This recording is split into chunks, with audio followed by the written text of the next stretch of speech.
I'll keep this intro short and sweet. The HHR is getting new spark plugs. I'm going to show you how to do it. Go ahead and roll the title. Be sure to like and subscribe.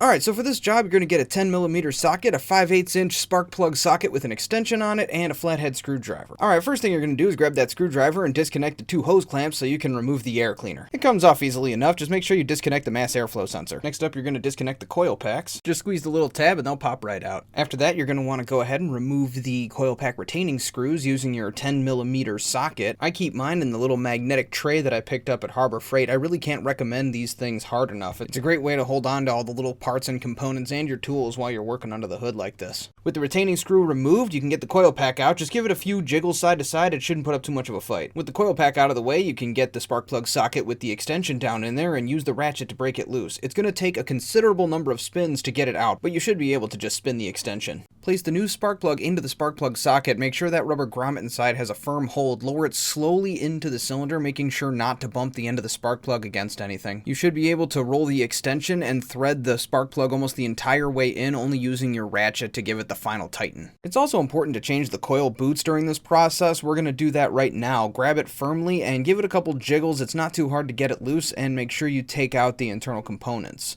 The new parts that I got are pretty much identical to the original since they're OEM spec. Go ahead and drop the spring in and put it all back together. For me, all four of them went back together without much trouble at all. Once you've got it all assembled, it should look just like it did when it came out, only, you know, newer and shinier. Reinsert the coil back into the head, press down, and you should feel the bottom of the boot connect to the spark plug. It should have a nice firm grip on there. After that, replace the retaining screw and that cylinder is finished. At this point, you repeat the process for the remaining cylinders. Honestly, this job isn't that difficult. The most important thing is that you don't bump the end of the spark plug when you're inserting it into the cylinder head. And it should go without saying, but of course make sure you don't drop anything down there while you've got the cylinder exposed without a spark plug in it. With the last one tightened down, you can reconnect the coil packs, and then you can reinstall the air cleaner. Make sure you tighten down those hose clamps after they fit on properly, and don't forget to reconnect the mass airflow sensor.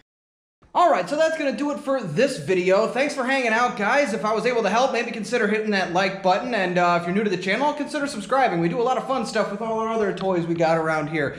Anyway, if you're wondering, I used the NGK Laser Iridium plugs. These are a little bit pricey, but honestly, I don't think you should skimp on something that you're only going to do every 100,000 miles. I also used the NGK coil boots, which, again, I can't overstate the importance of changing these along with the spark plugs. So, anyway, guys, thanks for hanging out. Good luck, have fun, drive safe, all that good stuff.